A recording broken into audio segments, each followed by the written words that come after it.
Well, the new iMac is finally here, and I'm sure by now you've seen plenty of reviews of it. But today I want to focus specifically on the cheapest iMac, the $1,300 base model that many have said isn't quite good enough. Over the next couple of videos, I'm going to be taking a really in-depth look at this iMac to see how good it actually is. Today, we're going to see if there's any compromises, compare the pricing and performance to other M1 Macs. I'm also going to be doing a literal apples-to-apples comparison between this base model and the mid-tier iMac, as well as potentially ditching my $10,000 18-core iMac Pro and using this instead. So you definitely don't want to miss any of those videos. Make sure to get subscribed. But before we get to any of that, we need to take a look at the base model and figure out what the deal is. So let's get started.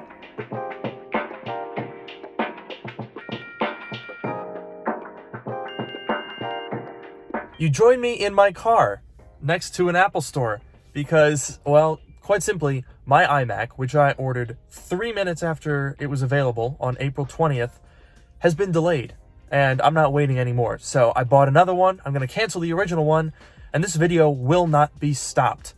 Now I just need to teleport back to my studio and we'll do this unboxing, so we'll just go ahead and do that now. Wow, that worked really well.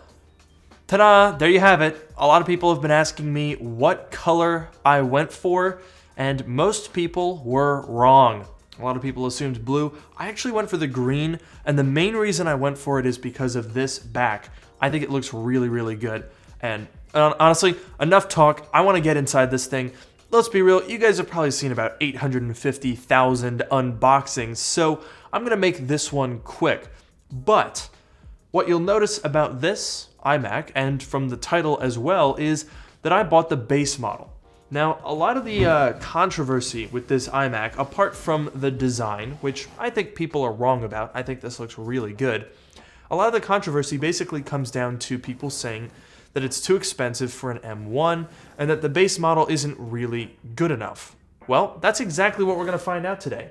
This is the $1,299 model, completely base, and it's actually the same exact price. This is upside down. Anyway, this is the exact same price as the M1 MacBook Pro, which has a recycled design and isn't really all that new apart from the M1 chips. So frankly, I don't really get what people are confused about. But I guess that's what we're here to find out today. Oh man, this unboxing experience is good. Ooh, that green. Is this really it? This is so light.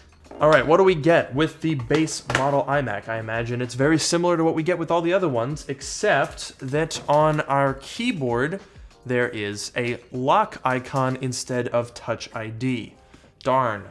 I said that sarcastically, but I would actually like Touch ID. This is fantastic. I really hope that future iPhones come with color-matched braided cables because it's awesome. I love that. Got a pretty standard power cord, and then we got our super fancy magnetic power brick. This is a huge power brick, 143 watts. That's a lot. I imagine a lot of that is the display. Now, of course, being the base model, this power brick does not have Ethernet on it. So that's something that you would have to do without. And by do without, I mean buy a dongle. Hang on a minute. Here's something I don't think anyone has pointed out before.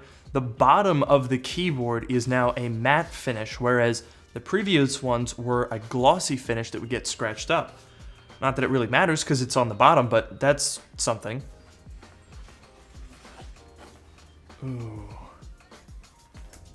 Oh yeah.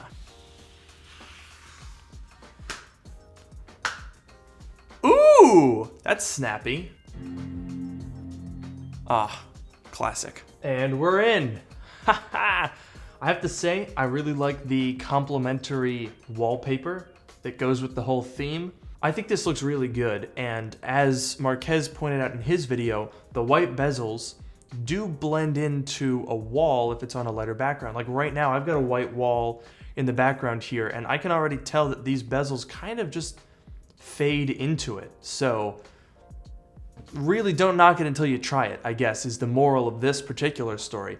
But basically, what I want to figure out is whether or not the base model is too hampered, too neutered to be the full-fat M1 iMac.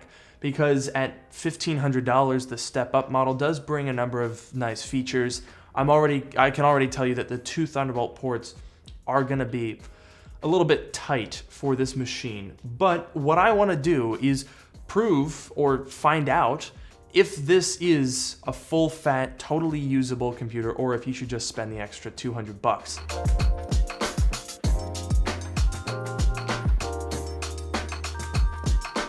The base model iMac has quite a few quirks and missing features compared to the more expensive siblings.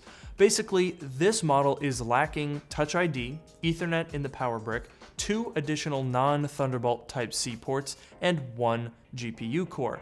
It also comes with fewer color options, just blue, green, pink, and silver.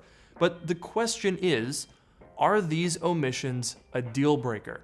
Well, let's run through some benchmarks to get us started. It might not seem worthwhile to do so, but we might be able to find out if the lacking GPU core is holding this iMac back compared to, for example, a Mac Mini, which comes with a full-fat M1. Now, I have noticed some people on Twitter comparing this iMac to the MacBook Air. They say, oh, well, it's the same processor that the base model MacBook Air uses, so its performance will be the same and it won't be as good as the Mac Mini and the MacBook Pro. But is that actually the case? To find out, I launched Geekbench 5, and unsurprisingly, all of the M1 devices are very similar. The iMac scored 7690, almost identical to the Mac Mini, but noticeably better than the M1 MacBook Air. In Cinebench R23, however, things start to get interesting. While the Mac Mini scores 7643, the iMac can only manage 7060 with the same CPU layout. It does in fact appear that the M1 chip in the base model is a lower binned part and therefore is not boosting quite as much or quite as long as the chips used in the higher end model, as well as the MacBook Pro and Mac Mini. Moving on to graphics, I fired up the Geekbench Metal Compute test. The lower GPU core count starts to show itself here. It scores 19,958, which sits almost perfectly in between the MacBook Air and the Mac Mini. Finally, for a more real-world test, I launched Shadow of the Tomb Raider to see if this GPU difference would translate. And sure enough, it did. But again, it's a very slight difference. The iMac pulled 23 FPS average compared to 26 on the Mac Mini. So what's the key takeaway from these initial benchmark results? And don't worry, when I do compare this to the mid-tier iMac, we will have much more in-depth benchmark results, so there will be more to come. Make sure to get subscribed to see that. And I mean, honestly, there's not that much difference here. I don't really have much to complain about. One thing that stands out is the price difference between the Mac Mini and the iMac. Sure, the performance differences might be negligible, but the Mini is nearly half the price of the iMac. Despite that, I really wouldn't rule the iMac out by any means. For the Mini, you'd have to buy a mouse, keyboard, monitor, webcam, and speakers if you don't already have those, and if you wanted to match the quality of the iMac, that's going to take some work and cash. And let me tell you, the iMac is stiff competition. I put on one of my favorite songs to test out the speakers on this guy, and wow, this was my reaction. I mean, it's amazing. Something this thin has no business producing such rich, full sound, especially considering the speakers fire down onto the table. I mean, this thing is the same thickness as the original iPhone 2G. Just let that sink in. The sound is amazing, the performance is really, really solid, and the screen looks phenomenal on a device as thin as the original iPhone. That's pretty impressive. However, that being said, there are still two things that I'm hesitant about. The first is the external power brick. That seems a little bit weird, although I guess you could tuck it away and kind of hide it. The other thing is the ports. Just having two, it's a little bit rough. This was the same criticism I had for the MacBook Pro, because the thing about the M1 chip is, even though this is meant to be an entry-level device, you could still use this for pretty pro-level tasks, and at that point, you're going to be sort of bottlenecked by two ports. The ports become a limitation pretty quickly for me. If you wanted to, for example, plug in an Ethernet adapter on this base model, as well as a USB drive, that's basically it. You've reached capacity. If you want to do video editing, you'll have to get creative as well because Apple has gotten rid of the SD card slot, a crucial part of my workflow. So I'm really curious to see if it would be possible to get around some of these limitations. So what I'm going to be doing in a future video is trying to replace my 18-core iMac Pro with this device. There are a number of obstacles that I've got to overcome. I suspect that the ports are going to end up being more of a limitation than the M1 chip, but I'm very curious to find out. In fact, by the time you're watching this video, it's very likely that I have edited it on this iMac. Yep. As far as my initial thoughts go for this iMac, I have to say the white bezels, I thought I would be able to get used to them, and I already have. I am not bothered at all. In fact, I actually think that they're really useful because when you go to adjust the screen, if you grab it by the bezels, you don't leave gross smudges that are super visible. So there's something you probably didn't consider. I am curious to know what you guys think. Do you like the look of this iMac? Do you think that the base model is good enough?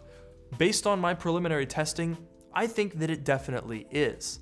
I don't necessarily see why you would need to spend the extra money to get those additional features. For an extra $200, I could step up to the next tier model, or I could get 16 gigs of RAM, or I could get 512 gigabytes of storage. Those might be more useful to me than some of the other features, but that remains to be seen because in the next video, I'm going to be comparing the base model to the mid-tier model. Get subscribed, make sure to turn on notifications because that video should be coming at you pretty soon, and I will see you all in the next video.